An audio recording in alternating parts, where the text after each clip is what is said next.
guys, today I want to give you an update on my project polish. This time around I used those polishes for 5 weeks because last week I pre-filmed things. So even though I had a little bit of a longer time period to work on those polishes, but I don't think I made quite as good progress as I would have hoped for. So let's just jump into it. Even though I said it's not that great, but I mean I finished 2 polishes, so I guess it's okay. Anyways, those 2 polishes, they've been in my project for a little while already, both of them, so I'm super glad I got to finish them. And you can see the color of those 2 polishes are both very pastel-like, so they were more like my spring polishes when I put them in, and it's definitely time for them to go. I think this one should be no surprise. It's my Maybelline Color Show polish in the color Poolside. It's just a pale baby blue color, and this one, quite honestly, the more I use it, the more I realize I don't care for the formula. It's pretty streaky, hard to self-level, so usually it would require me to use 3 coats, and even after that it's a little just not very smooth on the nails. So when I used it, most of the time I would use a topper with it or do something with it, otherwise it just doesn't look very cute on its own.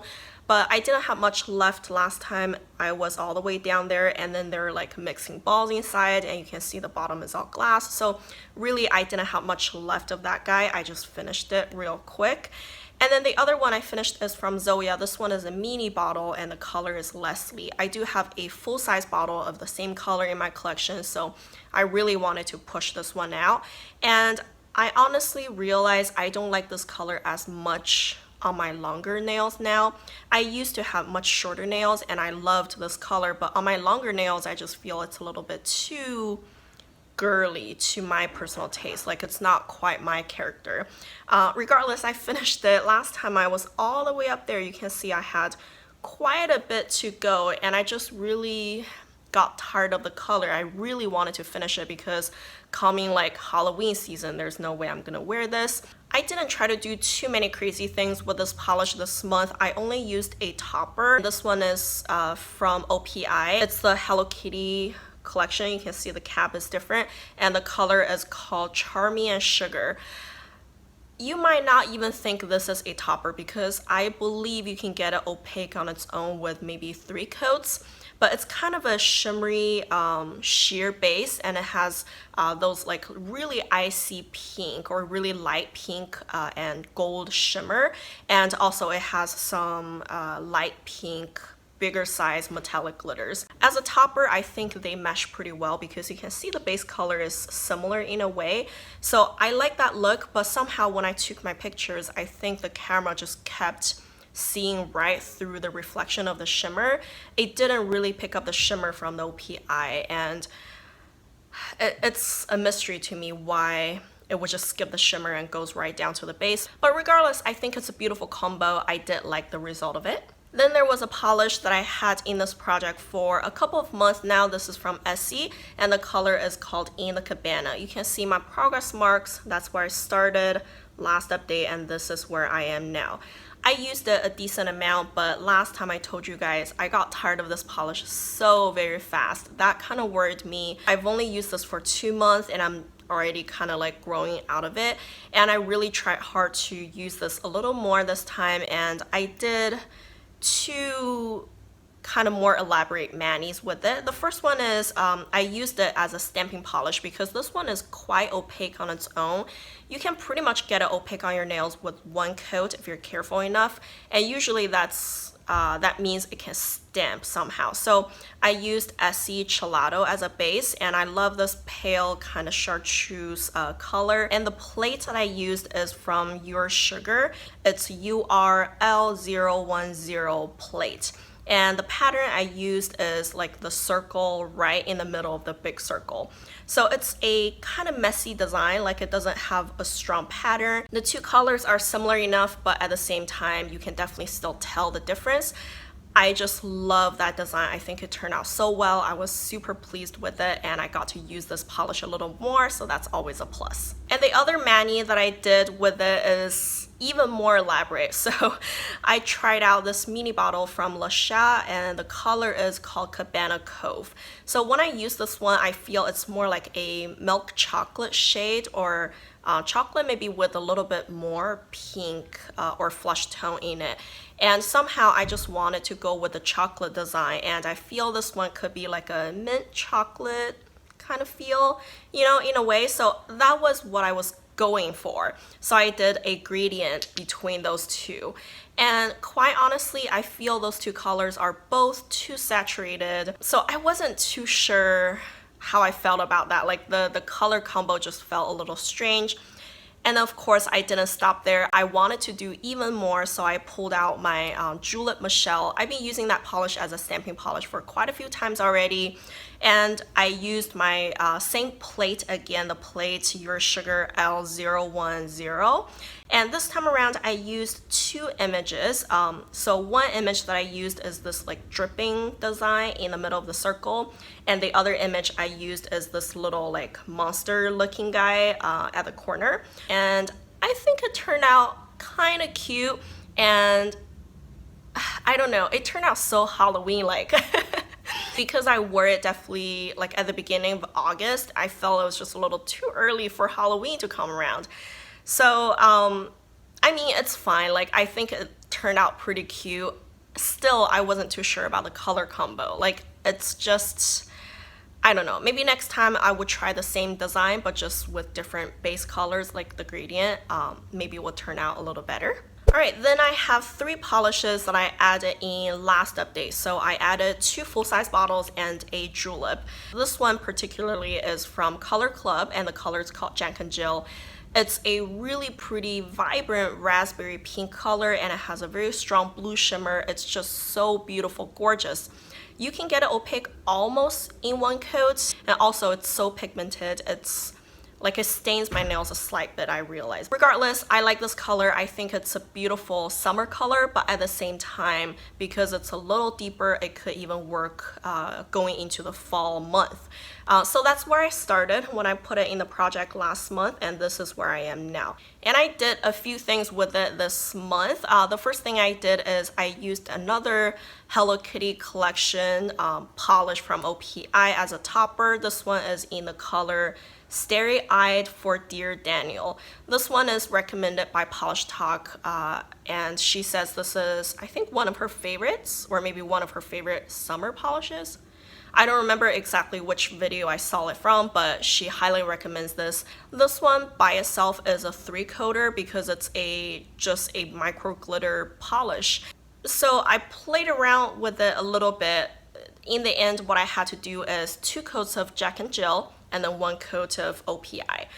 So at the end, it means I still got 3 coats of polishes on my nails, so it doesn't save you any like drying time or any coats in total. But for me, it's worth it because, you know, I got to use 2 coats of my project polish. And if, you know, this is a limited edition polish, if you want to save it, of course, that's another way to go. And honestly, at the end, the result looks just like this polish on its own with 3 coats. Like, it looks identical. I tried to do 3 coats of this on some of my nails and did, you know, 2 coats plus 1 coat on some of my other nails. I can't tell a difference. They look exactly the same. I like the result. I think it looks really sparkly and pretty. So yeah, thanks for the recommendation. I like this one. Another thing I did with it was the gradient mani. So initially I tried out my OPI Susie's Hungry Again. This one I've had for years, never really wore it, and the formula of itself is not that great. Like, it's okay, but for a pink, you should expect it to work like a dream. Like, pink polishes usually work amazing. That's just a given. But this one is kind of okay, so I didn't expect it, and I wasn't being super careful when I applied it. So I think I kind of messed up my nail a little bit. I had some streaky spots at the end, and I just didn't want to really go fixing it, you know?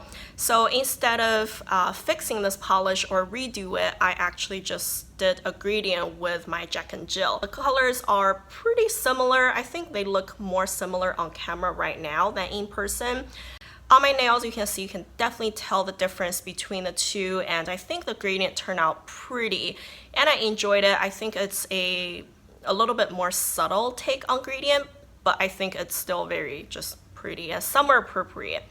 And then after that, I wonder what a gold glitter hollow topper would do.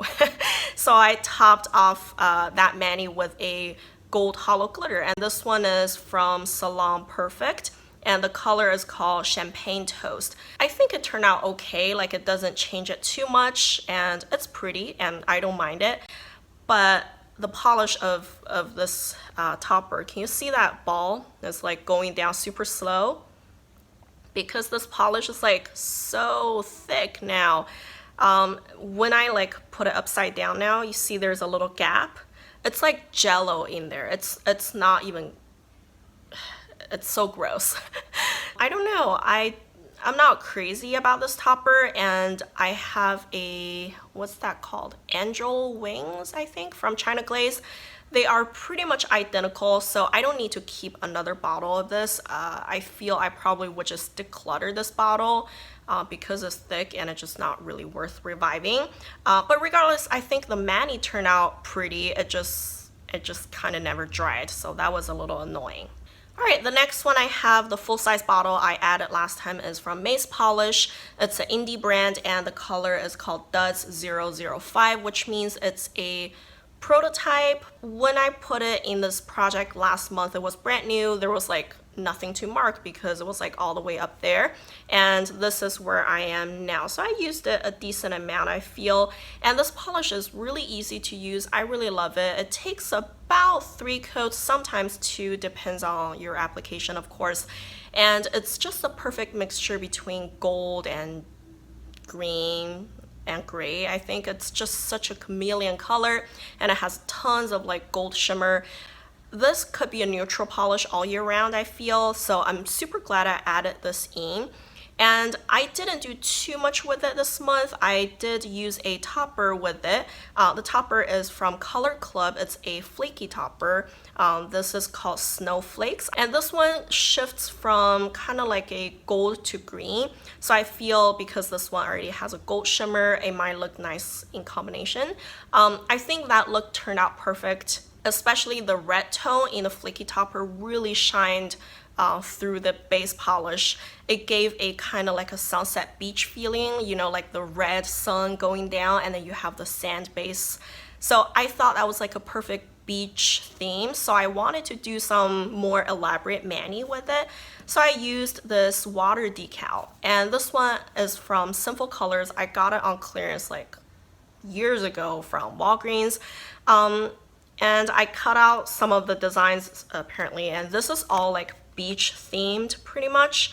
And I just picked out the starfish and the crabs, and I put them on my nails thinking that would make a beach theme out of it, but I don't know. I think that's a little too much. Like, I prefer the mani without those water decals. I don't have the artistic eye to see it wouldn't turn out good. Like, I imagined something and it just didn't turn out the way I wanted it exactly, but you know, that's fine. Like, I'm glad I tried it because otherwise I would never know. Alright, the last polish now. I realized this video is becoming really long.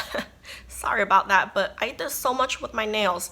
This is a julep, and the color is called Isabella. I used it so many times, and I'm kind of surprised how slow it went. So that's where I started last update, and this is where I am now. I used a topper. This one is from Berry M. I was going through a lot of my Berry M polishes. I wanted to use them. It's been a while. So this one is in the color VIP. You probably could get it opaque on its own, maybe using 3 to 4 coats. But to me, I think using it as a topper is easier. It's in a jelly blue base, and it has a ton of like just shimmery sparkles that shifts from like a blue to a purple, and it has some bigger iridescent glitters. It's just very sparkly and glittery, and I used 1 coat over Isabella. I think that turned out really pretty. I really love that look, and that sparkle is just unreal. Like, indoors, outdoors, it just looked amazing. I love this combo. And then I used a different topper. This one is also a really good one. It's from Anchor Hearts Lacquer, and it's called a New York Frolic. This one is the VIP polish for PolishCon this year in New York. Originally, I didn't expect it to be a topper. I thought it was going to be an opaque polish, but it's actually a really murky, kind of deeper blue sheer base, and it has a lot of pink shimmer and some red glitters. So I used this just one coat of it over Isabella again, and it looks just so different. I love that look, and I wish I shook this up a little more because I didn't think I got as many of the red glitters that I wanted. I think it still is a very pretty look, and it's just so different and so unique. I love that combo so much too. And the last thing I did with it is that I combined it with another indie polish from Fanchromatic Nails, and this color is called Raptor Girl. I know this one is rather opaque, so I didn't use it as a topper. I know it wouldn't work that way, but the colors are kind of similar, right? They're both kind of bluish. So I did a Skittle Mani. I used this polish on 3 of my nails, and I used this one on 2 of my nails. They are similar, but kind of different, so I thought that turned out pretty interesting. I like that one. It's not as well as I thought because they're too similar, but they're very different in tone because this one is much more grayed out and muted. I think both of them are beautiful polishes on their own, but together I wasn't too sure about it, but still, like, I think it's worth a try. So that's all the nail polishes, but also last time I put in a cuticle oil. I wanted to see how I use it pretty much, and I realized I don't really have a routine of using it. That really bothers me. I tried really hard and I only moved it down a little bit. It's a little discouraging. I don't know. I'll try a little longer, see what I can do with it, but honestly I don't have much hope I can finish this by the end of the year. It's just something I want to try out. It's from Butter Linden. It's the handbag holiday cuticle oil by Butter Linden. But yeah, that's it guys. Super long again because I did so much with those polishes. I was really trying to be more creative with them, and some of them you can see turn out really pretty and some of them didn't turn out all that great, but still I'm glad I got to try them out because for me, like I said, I don't have that imagination. Like a lot of things don't turn out the way I imagine them to be. I'm okay with that. Like it's just my nails, you know. I don't like it, I take it off, put something else on the next day, no big deal. It's always fun to try out those things. So let me know how you guys are doing with your projects, and if you enjoyed this video, don't forget to give me a like and also subscribe to my channel. And thank you guys for watching. Bye.